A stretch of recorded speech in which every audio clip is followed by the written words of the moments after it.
పంచేది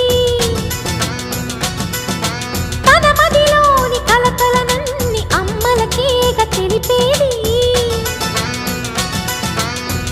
నెలతలే లేకుంటే దేవుడికి నెలవేది భక్తులే రాకుంటే గుడికి ఇక వెలుగేది దయతోటి కుంకుమ పూలు అక్షింతలు మనమంతా ఇవ్వాలి తన తాళి నిలపాలి తాళి కాచి ముత్తైదా ఎల్లమ్మ ఎల్లమ్మ పోదామా ఎల్లమ్మ ముసురు కాచి